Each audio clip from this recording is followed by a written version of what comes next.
Albert Einstein, Chapter 11, Atoms to Destroy.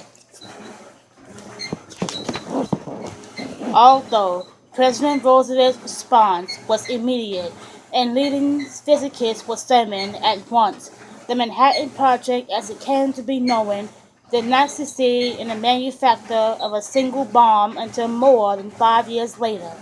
On July 16, 1945, the first test of the bomb took place in a remote section of the Alamogordo Reservation in New Mexico. The bomb was to be dropped from a steel tower. Around it, the area had been cleared for many miles. The first observation post was erected 6 miles from the explosion site. 10 miles away, the scientists waited. Those who headed the Manhattan Project were there, and a small group of scientists, including Einstein, Fermi, and Szilard, had been invited.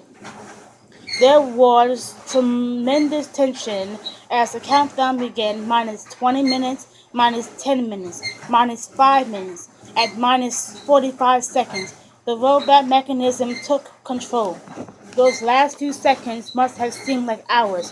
3, 2, 1, 0. The bomb struck. A flash much brighter than brightest sun daylight lit up the whole area. The mountain range 3 miles away was brought into clear focus. There was a deafening, sustained roar, and a tremendous pressure wave swept outward in a great circle, knocking over two men who had stepped outside the bunker. Then, with incredible lazy slowness, a multicolored surging cloud bellowed from the cloud like a huge animal awakening and stretching after a winter's hibernation. The cloud continued to rise and spread as it mounted higher and higher toward the sky. Gradually, as it reached its peak, the colors faded to a dull and deadly gray, and a stratospheric wind began to disperse the boiling mass. How soon will it be safe to drive over there? Someone asked. Not for at least 24 hours, one of the scientists said. We've no way of telling how long the area will remain infected, perhaps permanently, but we should be able to get a look through our glasses in about 20 minutes. As they waited, the black mist seemed to lift, as if they were being offered a private viewing of a new site or the unveiling of a new monument. There was literally total destruction. Not a tree, not a house, not a hill was left where it had been. There was just a vast crater and mile after mile of black rubble.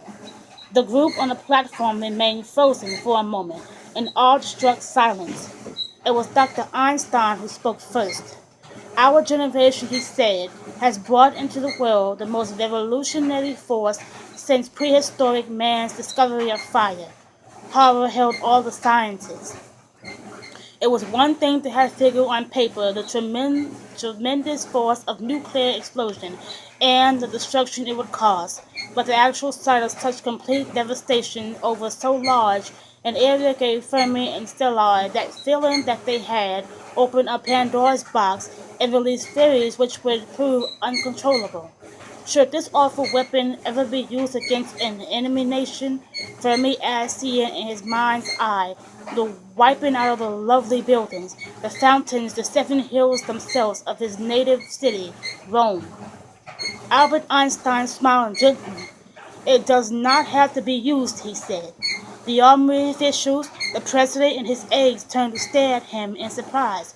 Why did we spend all those millions of dollars of the taxpayers' money if we're not going to use it? Someone asked. President Roosevelt was of the opinion that it would never be needed if its destructive power were what we protested for it. He believed that. Not only did he believe it, but before enlisting my help, he promised me that it would not be used unless everything else failed. Just what did he mean by everything else? The loss of more American lives? The loss of more planes and ships? No, Albert Einstein replied quietly.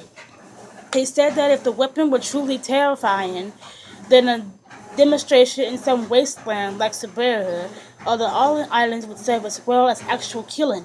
It was on those conditions that we have help. One of the army chiefs of staff raised startled eyebrows. All the time we are notifying the enemy of the demonstration.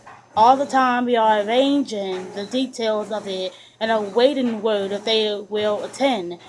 All those weeks American boys will be losing their lives.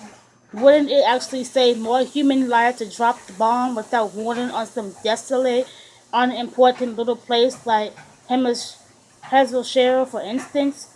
Einstein's cheeks flushed angrily.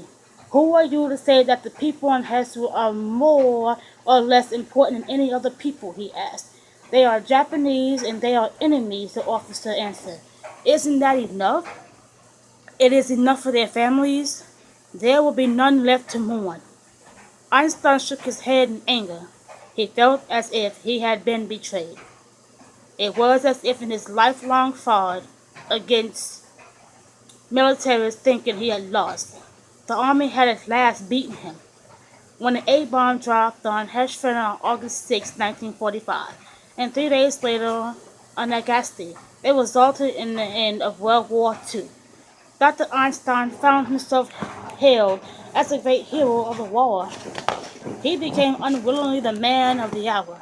In vain were his protests. My part in it was quite indirect, he told reporters. I did not in fact foresee that atomic energy would be released in my time. I believed only that release was theoretically possible. It became practical through the accidental discovery of chain reactions, and this was not something I could have predicted. Dr. Einstein, one of his interviewers, asked him, just who did discover the chain reactions you speak of? You said the discovery was accidental. Albert Einstein smiled and looked out over the lovely garden in which his wife had always spent so much time. She had died in 1938 when he missed her with a nerve-ending loneliness. Yet he was glad now that she had not lived to see the world become a monstrous thing, with the peoples of earth ready to destroy each other for greed and power, as if they had not just survived one horrible Holocaust. It was discovered by one Otto Hahn at the Kaiser Wilhelm Institute in Berlin. He, however, completely misinterpreted what he had discovered. Had he not made this mistake, the Nazar would have had the atom bomb. Whew! One of the reporters whispered, that was close. What happened? It is a lovely, ironic story, and I shall always enjoy telling it, the great scientist said, smiling. Hein was working with one of my former pupils, Elise Bettner. She realized the meaning of what Hein had discovered. For some reason, she did not tell him. He was a German, an Aryan, but they were both scientists, and the world of science knows no radical or national boundaries. She would have told them, except that friends rushed in to tell her that at that very moment the Gestapo was at her apartment waiting to arrest her when she returned. She was being hunted down because she was a Jew. This was the only reason. Neither Hitler nor his Gestapo knew anything of the value of the experiments being conducted by Firmin Mettler. Her friends helped her gather up her notes and findings as well as her interpretation of Hein's findings and rushed her out of Berlin. She took only her notes and the clothes she was wearing. She could not go to her apartment to get money or clothes she had there, because Asper was waiting there. As you know, it was while she was in Sweden that she worked out the remaining details. That's quite a spy story, explained one of the reporters. Do you know what happened to Hein? Yes, I know now, Dr. Heinz Einstein said, leaning forward, still smiling. What he had discovered seemed to dawn on him sometime after Elise had escaped. I have this only on the guesses of several other colleagues of mine whom I have been able to contact since the war ended. He did find out eventually then? Yes. That was when the large shipments of uranium was requested for by Germany. That was what led us to believe the Nazi too had the needed information, but they didn't.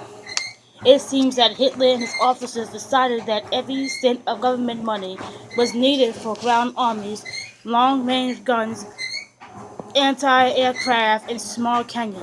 So that all had been promised the scientists was withheld. Experiments were discontinued. The Allies got the atom bomb only by an accident. The accident that he persecuted all Jews. If he had it in another day, the secret would have been in German hands, and what the Nazis would have done with it is unthinkable. There was a lost silence as the interview sat watching their host and each thinking his own thoughts. It is a great story, one of them said at last. Another reporter who was Jewish spoke with deep feeling. It is almost as if all those poor beings who perished in the long gas chambers of Hitler's concentration camps had been avenged by one small Jewish girl and her professor. Don't say avenged, Dr. Einstein said sharply. There was nothing of vengeance in Elsie's thoughts or in mine, not at any time. The reporter apologized, and Albert Einstein leaned back in his chair. There was no vengeance, but there is now the feeling that the spirits of these poor, degraded dead people have been appraised, and that they may at last rest in peace. I gather another reporter said quickly that you not have written to President Roosevelt at all. If you hadn't believed that Hitler was about to begin making the A-bomb, hadn't I known that they wouldn't succeed in developing it, I would have done nothing, absolutely nothing. And believe me, gentlemen, there are many times that I wonder whether what I did was right. Do you realize that in another war, the use of the atomic bombs might wipe out two-thirds of all the people on this earth?